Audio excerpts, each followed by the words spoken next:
আসসালামু আলাইকুম। আজকের গল্প কেতুর পুচ্ছ।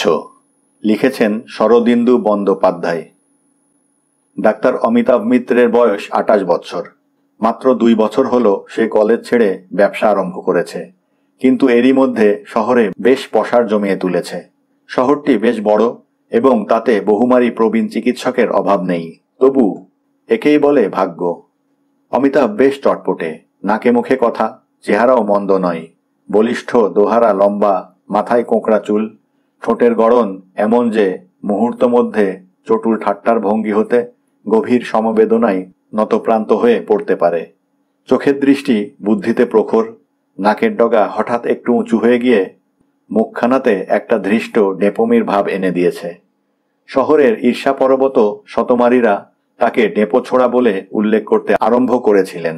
রোগীর অভিভাবকেরা তার কথা শুনে অর্ধেক উদ্বেগ ভুলে যেতেন। শয্যাশায়ী রোগী তাকে দেখে পাংশু মুখে হেসে ফেলত। সুতরাং বলা যেতে পারে কেবলমাত্র ভাগ্যের জোরেই অমিতাভ 2 বছরের মধ্যে শহরে পসার জমিয়ে তোলেনি। সেদিন সকালে 8টার সময় নিজের ডিসপেন্সারির খাস কক্ষে প্রবেশ করে অমিতাভ দেখল এক ভীমকান্তি বিরাট উদর বিশিষ্ট রোগী অত্যন্ত মৎস্যভঙ্গভাবে বসে আছেন। রোগীটি অমিতাভের পরিচিত। প্রায় প্রতিদিন সকালে এসে নিজের শরীরের বিভিন্ন বিচিত্র লক্ষণ পুঙ্খানুপুঙ্খরূপে ব্যক্ত করে ব্যবস্থা নিয়ে গিয়ে থাকেন। ইনি জাতিতে স্বর্ণকার। অমিতাভ বলল, এই যে বিশ্বম্ভরবাবু, আজ কেমন আছেন? মুমূর্ষ বিশ্বম্ভরবাবু বললেন, বড় খারাপ, আমি বোধহয় আর বাঁচব না ডাক্তারবাবু। অমিতাভ মুখখানা অত্যন্ত উদ্বিগ্ন করে চেয়ারে বসল।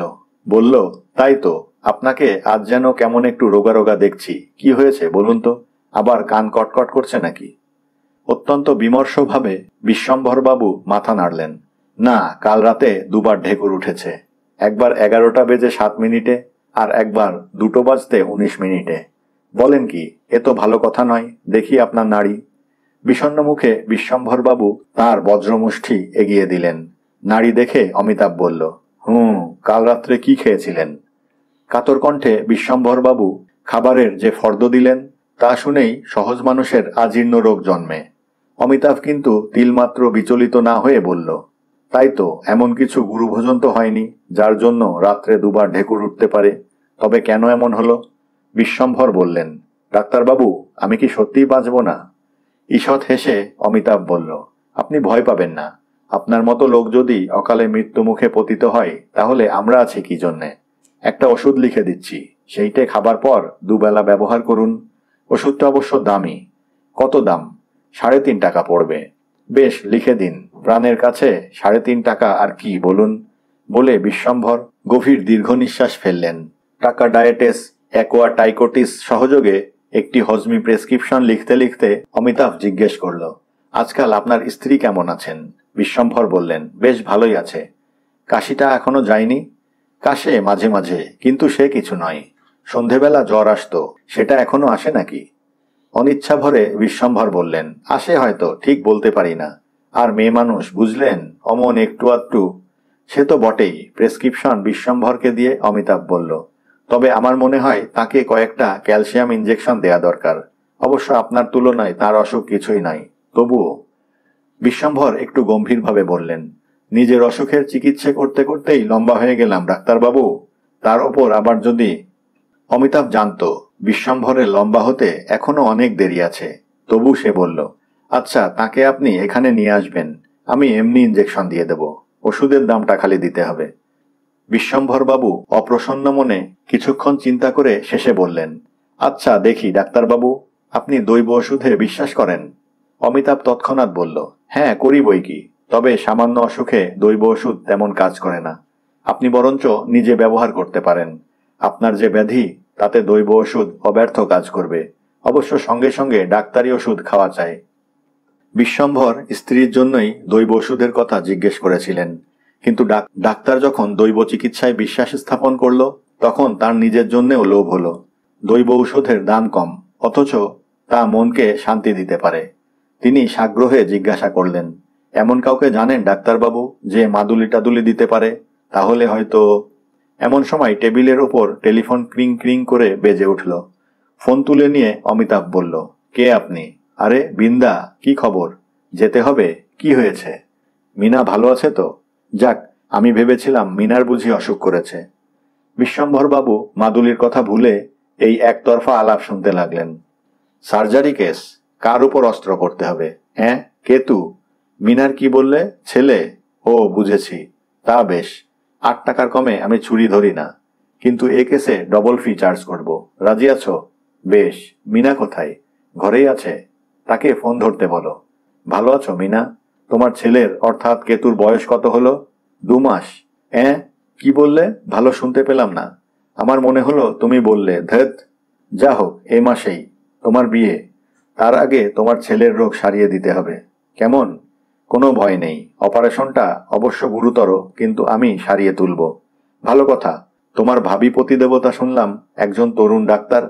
লোকটি বেশ উদার প্রকৃতির দেখছি। অভিনন্দন জানাচ্ছি। আশা করি তোমরা সুখী হবে। পরমেশ্বরের কাছে দম্পতির দীর্ঘজীবন কামনা করি। না না, রাগ নয়। সে তো এরপরে সারা জীবন ধরেই আছে। কিন্তু রবিবাবুর সেই কবিতাটা মনে আছে তো? খ্যাতির ক্ষতিপূরণ প্রতি দৃষ্টি রাখি হরিণ আঁখি। আমিও এখন থেকে ক্ষতিপূরণের দাবি জানিয়ে রাখছি। কিসের ক্ষতি? বলো কি? যদি এখানকার লোক জানতে পারে যে ন্যায্য অধিকারীকে বঞ্চিত করে আমি এই অপারেশন করছি, তাহলে কি রক্ষে থাকবে? প্রফেশনাল এটিকেট আছে তো? আচ্ছা, এখন যাচ্ছি। তোমার বিয়েতে কি উপহার দেব ভাবছি। কি দিলে ভালো হয় বলো তো? একটা কুমিরের চামড়া সুটকেস? না। 1 সেট চায়ের বাসন? তাও না। তবে হ্যাঁ, একটা আস্ত মানুষ চাই। আচ্ছা মিনা, তুমি দূর থেকে তো বেশ কথা কইতে পারো। মুখোমুখি হলে আর মুখ দিয়ে কথা বেরোয় না কেন? লজ্জা? আমার হৃদয় প্রাণ সকলই করেছি দান, কেবল শরমটুকু রেখেছি। আহা হা, কবিতা বললে অমন চটে যাও কেন? যাচ্ছি। 15 মিনিটের মধ্যে গিয়ে পৌঁছবো। কেতুর বাবাকে আমার ভালোবাসা দিও। অপর প্রান্ত থেকে টেলিফোনের তার কেটে গেল। ফোন রেখে দিয়ে অমিতাভের মনে হলো যে বিশ্বম্ভরবাবু এতক্ষণ একাগ্র মনে তার কথা শুনছিলেন। সে চট করে মুখখানাকে গম্ভীর করে ফেলল। তারপর বলল, আমাকে এখনই বেরোতে হবে, একটা শক্ত অপারেশন আছে। বিশ্বম্ভরবাবু কৌতূহল নিবারণ করতে পারলেন না। জিজ্ঞাসা করলেন, কোথায় যেতে হবে? বিনোদবাবু জমিদারের বাড়ি। তার একটি ভাগ্নে, 2 মাসের বাচ্চা। তার মেরুদণ্ডের কয়েকটা হাড় কেটে বাদ দিতে হবে। আপনি তাহলে ওই ওষুধটা আপাতত চালান। অপারেশনের অস্ত্রাদি ব্যাগে নিয়ে অমিতাভ তার 10 মডেল অস্টিন গাড়িতে চড়ে চলে গেল। বিশ্বম্ভরবাবু কিছুক্ষণ হতভম্ব হয়ে বসে রইলেন। জমিদার বিনোদবাবুর পরিবারস্থ সকলকেই তিনি চেনেন। কেবল ভাই আর বোন, আর কেউ নেই। উভয়ই অবিবাহিত। সম্প্রতি বোনের বিবাহের সম্বন্ধ ঠিক হয়েছে। এই সূত্রে বিশ্বম্ভরবাবু প্রায় 15,000 টাকার গয়না সরবরাহ করবার ফরমাশ পেয়েছেন। অথচ বিনোদ বলল, ডাক্তারি বলো আর গোবদ্দি বলো, তুমি ছাড়া মিনার কারুর ওপর বিশ্বাস নেই। বিনোদের পড়ার ঘরে বিনোদ ও অমিতাভ মুখোমুখি বসেছিল। মিনা দাদার চেয়ারের পিছনে দাঁড়িয়েছিল। ছোটখাটো মেয়েটি, বয়স 17 কি 18। সুন্দর চোখ দুটিতে আশঙ্কার ছায়া স্বাভাবিক লাজুকতার সাথে মিশে তাকে যেন আরো ছেলে মানুষ করে তুলেছে। অমিতাভ তার দিকে চোখ তুলে মৃদু হেসে বলল, একেই বলে পূর্বরাগ। ডাক্তারের কথা ছেড়ে দিলাম, কিন্তু গোবদ্দির চেয়েও আমার ওপর বেশি বিশ্বাস।